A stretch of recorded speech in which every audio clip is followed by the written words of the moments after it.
Mapagpalang gabi po sa bawat isa sa atin at welcome po sa ating quiet time. Basahin po natin Mateo 5 verse 7. Pinagpala ang mga mahabagin sapagkat kahabagan sila ng Diyos. Ang sinasabi pong kahabagan dito ay yung kahabagan na pagpapakita ng awa, na tayo ay nagiging merciful and passionate. Ito ay nagsasabi na tayo ay nakareceive na, nakatanggap na ng habag, ng awa, no? At iyon ay sa ating Panginoon natin tinanggap. Sapagkat sa lahat ng nangyayari at karanasan ng buhay, ay tunay nga na lahat ng ito ay kapahayagan ng kahabagan ng ating Panginoon. Pero paano ba natin masasabi na tayo ay mahabagin? Kung gusto nating saliksikin sa ating puso na tayo ay maging mahabagin,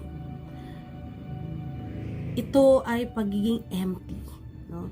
Empty sa pride, empty doon sa nagpapapigil sa atin para hindi makita ang pangangailangan ng iba. Ito yung kahabagan na nagdadrive sa atin upang makita ang pangailangan ng ating kapwa na may kahirapan. Na ibig sabihin, pagiging mahabagin ay nagkakaroon tayo ng pagnanais na sa halip na mas i-consider natin ang ating sarili, dinidisregard natin yung ating sarili at ang nakikita natin ay yung pangailangan sa kahirapan ng mga spiritual na pangailangan. Ibig sabihin, nakikita natin yung pagiging mahabagin ay nakikita natin na may pangangailangang mag-disciple. Na kailangan nating mag-disciple kasi may mga tao na hindi pa nakakakilala kay Kristo. Na tayo ay hindi satisfied na tayo lang yung Kristiyano, na tayo lang yung nakakakilala kay Kristo, na tayo lang yung lumalago sa pananampalataya. Being merciful ay meron tayong pagnanais na magministeryo, may pagnanais tayong magdisipulo upang magkaroon ng transformation. Na sa pamamagitan ng ating buhay ay magpagamit tayo sa Panginoon upang matanggap ng iba at maranasan ng iba ang biyaya ng kaligtasan, ang biyaya ng pag-ibig ng ating Panginoon.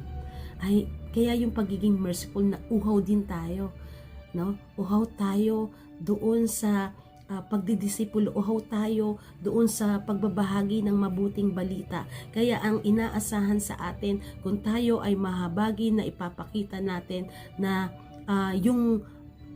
tayo ay nagiging kalakasan.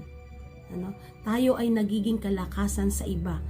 Pagiging merciful ay nakikita natin yung mga nagdadalamhati, nakikita natin yung mga nangailangan ng kagalakan. Ibig sabihin, pagiging merciful o mahabagin ay nagiging instrumento tayo ng kagalakan sa iba, lalo ngayon na maraming tao ang nakakaranas ng mental health issue.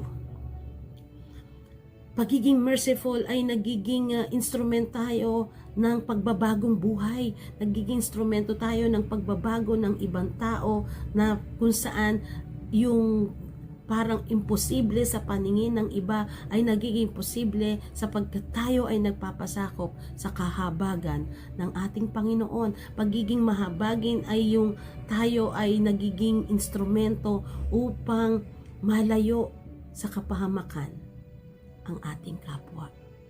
Hindi tayo katitisuran, hindi tayo nagiging dahilan kung bakit nagkakasalang iba, kundi being merciful.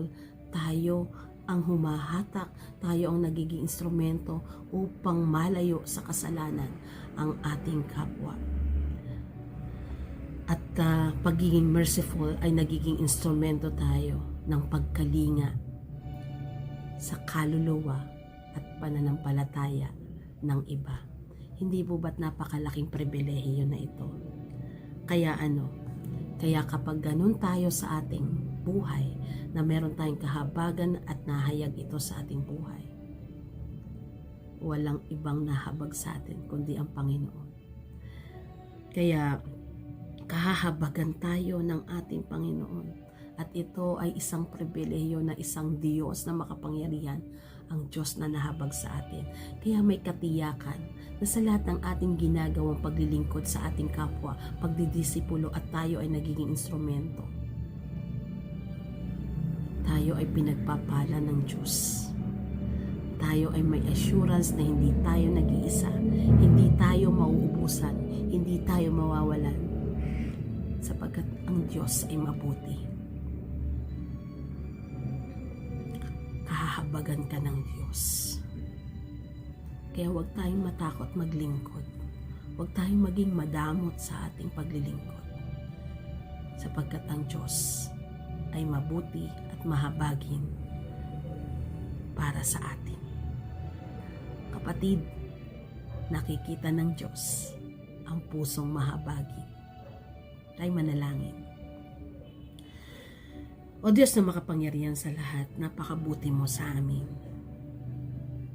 Nahabag ka sa amin, kaya hinihikayat mo kami maging mahabagin. We are so blessed of having a heart na pinagpapalam.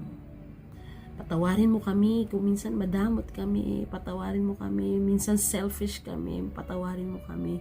Minsan hindi namin nakikita ang pangailangan o kalagayan ng iba, kundi kalagayan lang namin.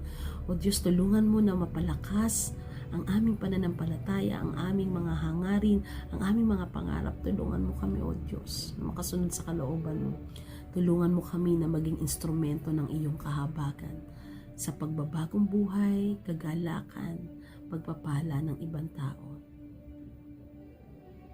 Help us to help others. Guide us in guiding others. Teach us in teaching others. Lord, we claim your mercy. Ikaw nga po ang Diyos na mahabagin. At sa lahat ng aming pagkakamali, sa lahat ng aming kasalanan, have mercy on us. Pinatawad mo kami, matuto rin kaming magpatawad ng aming kapwa. Tinanggap mo kami, tanggapin rin namin ang aming kapwa.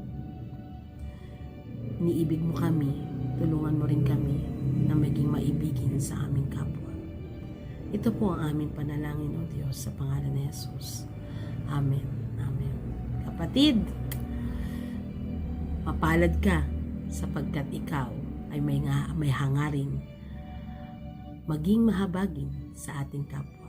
God bless everyone.